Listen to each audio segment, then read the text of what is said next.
Assalamualaikum warahmatullahi wabarakatuh. Perkenalkan, nama saya Muhammad Terhan Maulana dari kelompok 3. Saya ingin mempresentasikan dari pelajaran ilmu kealaman dasar mengenai konsep mitos penalaran dan awal kelahiran IPA. Yang pertama, mitos. Teori hukum 3 tahapan Auguste Comte dalam teori perubahan sosial diklarifikasikan ke dalam 3 tahap. Tahap pertama ialah tahap teologis. Tahap kedua tahap metafisis, dan kedua tahap positif. Tahap teologis adalah tahapan di mana manusia masih beranggapan bahwa semua benda di dunia ini memiliki kekuatan supranatural. Pemikiran inilah yang digunakan masyarakat sebelum tahun 1300 Masehi untuk menjelaskan segala fenomena yang terjadi di dunia ini. Dalam tahapan teologis terdapat 3 kepercayaan yang dianut masyarakat, yakni pertama fetisisme, kedua dinamisme, ketiga animisme. Fetisisme adalah kepercayaan akan adanya kekuatan sakti dalam benda tertentu. Dinamisme adalah kepercayaan yang menganggap alam semesta ini mempunyai jiwa. Sedangkan animisme adalah kepercayaan yang mempercayai dunia sebagai kediaman roh-roh atau bangsa halus.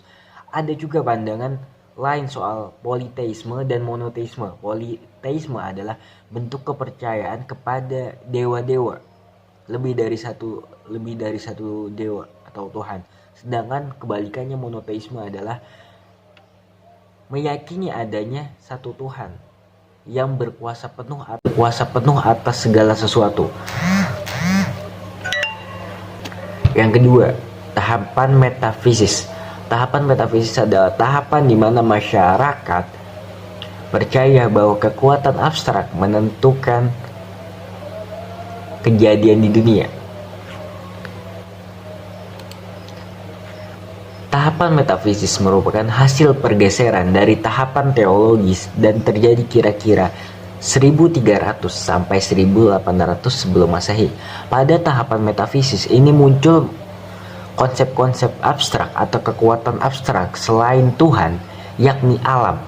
Tahapan ini mempercayai bahwa segala kejadian di muka bumi adalah hukum alam yang tidak dapat diubah dari masyarakat mencari penjelasan atas fenomena yang dialami dengan konsep impersonat abstrak.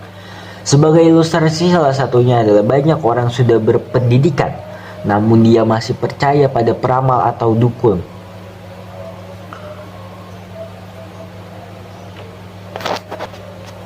Ketiga, tahapan positivisme. Tahapan positivisme mempercayai bahwa semua gejala atau fenomena yang terjadi dapat dijelaskan secara ilmiah berdasarkan peninjauan, pengujian, dan dapat dibuktikan secara empiris. Kata positivisme pertama kali diperkenalkan oleh Saint-Simon, teman sekaligus guru Comte. Tahapan ini mempercayai bahwa ilmu adalah satu-satunya pengetahuan yang valid dan fakta-fakta sejarah yang mungkin dapat menjadi objek pengetahuannya. Dengan demikian, positivisme menolak keberadaan segala kekuatan atau subjek di belakang fakta, menolak segala penggunaan metode di luar yang digunakan untuk menelaah fakta. Tahapan ini menjadi ilmu pengetahuan berkembang dan segala sesuatu menjadi lebih rasional. Alhasil tercipta dunia yang lebih baik karena orang cenderung berhenti mencari penyebab mutlak, berhenti melakukan pencarian sebab mutlak karena Tuhan atau alam. Orang-orang di zaman positivisme lebih berkonsentrasi pada penelitian terhadap dunia sosial. Pada tahapan positif, yang mana akal manusia telah mencapai puncak ilmu pengetahuan dan teknologi berkembang, orang tidak lagi mencari pengetahuan absolut tentang sebab akhir, tapi menanyakan kaitan statis dan dinamis gejala-gejala. Sebagai ilustrasi adalah jika sakit dan berobat ke rumah sakit, maka yang menyembuhkan adalah obat. Makan dan istirahat teratur bukan karena dewa atau dukun. Assalamualaikum warahmatullahi wabarakatuh. Perkenalkan, nama saya Sandi Maulana dari kelompok 8, ingin mempresentasikan tentang penalaran deduktif dan induktif. Di sini, penalaran deduktif adalah salah satu kemampuan yang harus dimiliki agar mempermudah kamu dalam mengambil keputusan di tempat kerja. Penalaran deduktif atau deductive reasoning adalah sebuah proses menarik kesimpulan dari sebuah premis umum untuk membuat sebuah kesimpulan khusus yang logis. Hal ini sering juga disebut sebagai top-down reasoning, dan tentunya sangat diperlukan di tempat kerja agar membantumu dalam membuat keputusan yang tepat.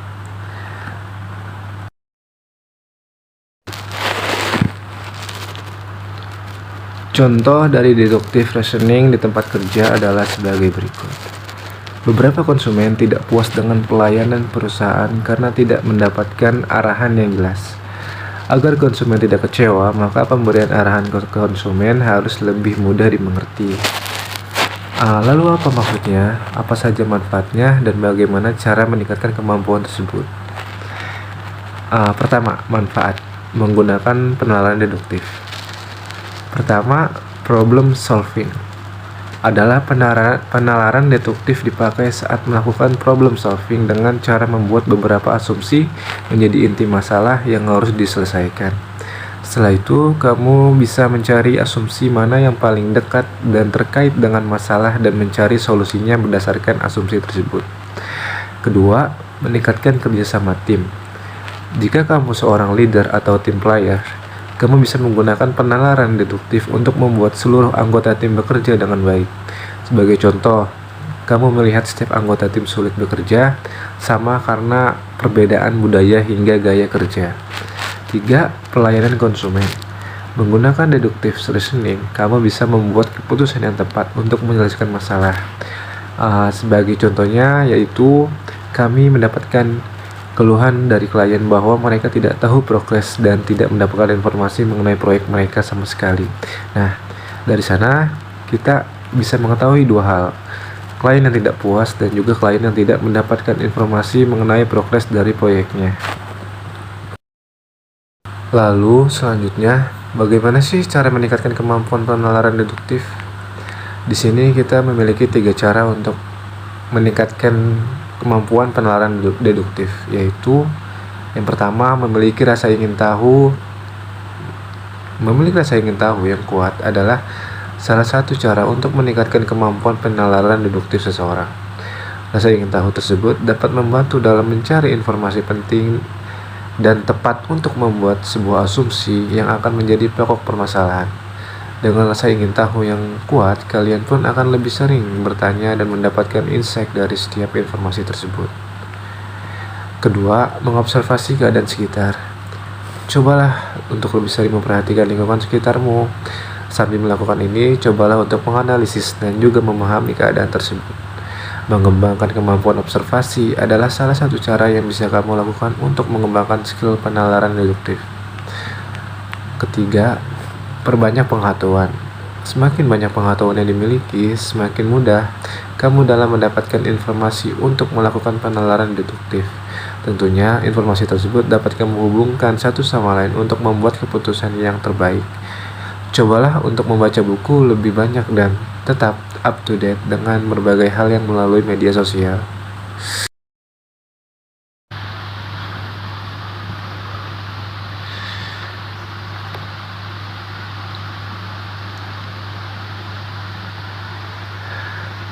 Selanjutnya, kita lanjut, yaitu memahami penalaran induktif. Penalaran induktif adalah salah satu metode untuk mengambil keputusan yang dibutuhkan oleh setiap pekerja. Lalu apa maksudnya? Seperti apa contohnya ketika di tempat kerja? Dan apa saja yang kita butuhkan agar bisa menggunakannya? Yaudah, kalau gitu kita langsung saja yang pertama. Apa itu penalaran induktif? Penalaran induktif atau inductive reasoning adalah pendekatan untuk berpikir logis dengan membuat pernyataan umum dari hal-hal spesifik yang terjadi sebelumnya. Tentunya, kemampuan ini terkait erat dengan kemampuan berpikir kritis. Nah, orang-orang dengan kemampuan ini dapat mencari dan menganalisis pola yang ada untuk mengembangkan strategi serta keputusan tepat ke depannya. Contoh penalaran induktif. Nah, Di sini sebagai contoh, apabila penjualan suatu produk selalu meningkat di akhir tahun selama 5 tahun, maka meningkatkan produksi menjelang akhir tahun adalah langkah yang bisa kamu ambil. Nah, sebutkan dong ada berapa macam jenis tipe penalaran induktif. Nah, di sini penalaran induktif itu tipenya ada dua. Yang pertama adalah generalisasi induktif. Nah, dalam tipe induktif reasoning ini, kamu melihat sebuah bukti dari berbagai situasi yang pernah terjadi dan mirip dengan situasi yang dihadapi sekarang. Kemudian, dari kumpulan bukti-bukti tersebut, kamu bisa menarik kesimpulan untuk kemudian membuat sebuah keputusan. Sebagai contoh, selama 6 tahun, perusahaan tempat kita bekerja selalu mencapai tingkat penjualan tertinggi di bulan Juli. Nah, berdasarkan informasi tersebut, kita pun bisa menyarankan untuk meningkatkan produksi sebelum memasuki bulan Juli nanti. Yang kedua, induksi statistik. Di tipe ini, kita menggunakan data dan statistik untuk menarik sebuah kesimpulan. Contoh dan tipe penalaran induktif ini adalah sebagai berikut. 85% penjualan bulan lalu berasal dari e-commerce HIJ. Adalah situs e-commerce dengan angka penjualan terbesar di antara lainnya. Berarti penjualan besar paling sering terjadi di HIJ gitu. Kita lanjut. Apa aja sih skill yang dibutuhkan? Nah, untuk meningkatkan penalaran induktif itu. Nah, jadi skill yang dibutuhkan menurut The Balance Career, ada beberapa skill yang diperlukan untuk memudahkan kamu melakukan penalaran induktif. Yang pertama, perhatian terhadap detail. Jika kamu ingin meningkatkan kemampuan ini, cobalah untuk memperhatikan lingkungan sekitar kita. Dengan lebih memperhatikan lingkungan sekitar, kita bisa menganalisis suatu hal dengan lebih mudah. Kedua, memahami pola. Seseorang berkemampuan penalaran induktif yang baik dan mengetahui pola dari sebuah situasi dengan cepat. Mereka mengetahui bahwa sesuatu dapat terjadi karena ada beberapa hal atau event yang telah terjadi sebelumnya dan mempengaruhi apakah suatu hal terjadi atau tidak. Ketiga, membuat prediksi. Setelah mengetahui pola terhadap suatu hal, kemampuan memberikan prediksi berdasarkan informasi yang dimiliki adalah skill selanjutnya. Dengan kemampuan membuat prediksi, kamu bisa mengetahui apa saja yang akan dan tidak akan tercapai di waktu tertentu, sehingga kamu bisa mencari solusi agar bisa meminimalisir dampak dari hal-hal yang tidak diinginkan. Salah satu contoh dari kemampuan membuat prediksi adalah membuat proyeksi finansial. Keempat, kemampuan mengingat yang kuat. Kemampuan penalaran induktif terkait erat dengan kemampuan mengingat dan mengaitkan berbagai hal-hal yang akan terjadi sebelumnya. Kelima, menggunakan kecerdasan emosional. Kecerdasan emosional adalah kemampuan untuk mencari tahu alasan yang mendorong seseorang untuk melakukan suatu hal. Assalamualaikum warahmatullahi wabarakatuh. Hari ini saya ingin menjelaskan materi tentang pendekatan ilmiah dan kelarian IPA. Yang pertama itu pendekatan ilmiah berpikir secara rasional. Pola pikir dalam mencapai kebenaran dengan mendekatkan ilmiah ini di mana didasarkan pada pengetahuan yang diperoleh melalui berpikir secara rasional. Begitu juga tidak terlepas dari pengalaman manusia yang dilakukan secara nyata dalam kesehariannya dalam menemukan kebenaran tersebut. Selanjutnya itu pendekatan ilmiah berpikir secara empiris. Pola pikir dalam pendekatan ini di mana kebenaran yang diperoleh melalui pengalaman. Oleh karena itu, dalam dua pendekatan ilmiah ini perlu digabungkan guna mendapatkan hasil akhir dalam sebuah penelitian yang maksimal sehingga adanya rasionalisme dapat memberikan kerangka pemikiran yang logis serta empiris dalam memberikan kerangka untuk dapat memastikan sebuah kebenaran yang ada di lingkungan masyarakat. Selanjutnya lagi itu adalah pengertian ilmiah. Ilmu kimia menjawab banyak permasalahan berdasarkan eksperimen dan pengalaman akal sehat. Eksperimen yang dilakukan harus sistematis dan logis. Oleh karena itu diperlukan suatu metode standar dalam pelaksanaannya. Maka digunakanlah metode ilmiah. Metode ilmiah merupakan suatu proses atau cara pemecahan masalah dengan menggunakan langkah langkah yang tersusun secara sistematis.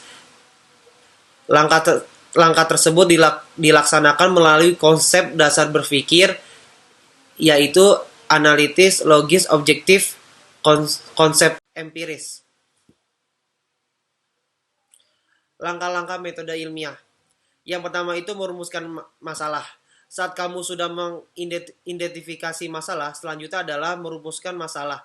Rumusan masalah itu erat kaitannya sama tujuannya yang ingin kamu capai dalam suatu penelitian. Yang selanjutnya itu adalah membuat hipotesis. Selanjutnya kamu bisa membuat hipotesis, yaitu dengan dugaan sementara atau rumusan masalah penelitian kamu. Nah, hipotesis itu harus berdasarkan dasar teori yang sudah kamu pilih dan bersifat objektif atau terukur.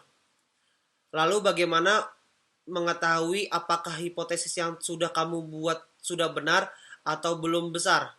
Caranya dengan menguji hipotesis tersebut, misalnya melakukan eksperimen di dalam laboratorium observasi langsung atau melakukan survei. Kamu juga bisa menyiapkan tabel dan pengamatan sebelum melakukan eksperimen agar memudahkan kamu untuk mencatat.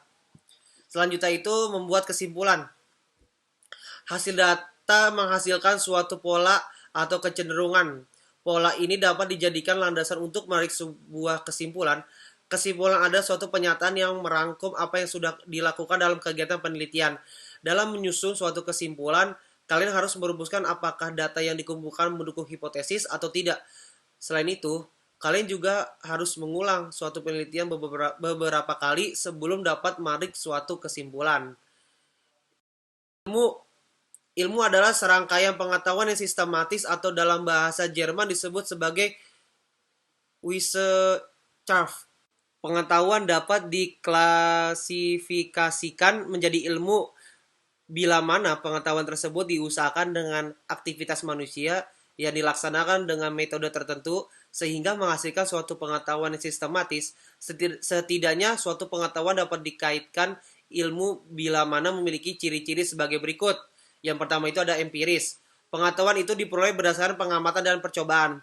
Kedua, sistematis. Berbagai keterangan dan data yang tersusun sebagai kumpulan pengetahuan itu mempunyai hubungan ketergantungan dan teratur. Selanjutnya itu yang ketiga, objektif. Ilmu berarti pengetahuan itu bebas dari prasangka, perseorangan, dan kesukaan pribadi. Selanjutnya itu ada analitis. Pengetahuan ilmiah berusaha membeda-bedakan pokok soalnya ke dalam bagian-bagian yang terperinci untuk memahami berbagai sifat, hubungan, dan peranan dari bagian-bagian itu. Verifikatif. Dapat diperiksa kebenarannya oleh siapapun juga. Disebut IPA. Objeknya pengalaman manusia berupa gejala alam yang dikumpulkan dengan metode keilmuan serta bermanfaat bagi kesejahteraan manusia. Cukup sekian presentasi dari kelompok kami atau kelompok A. Bila ada pertanyaan atau kalian masih bingung, silahkan bertanya kepada kita. Dan juga bila ada kekurangan, kesalahan kata, mohon dimaafkan. Kalau gitu, saya tutup. Terima kasih telah menyimak presentasi kita.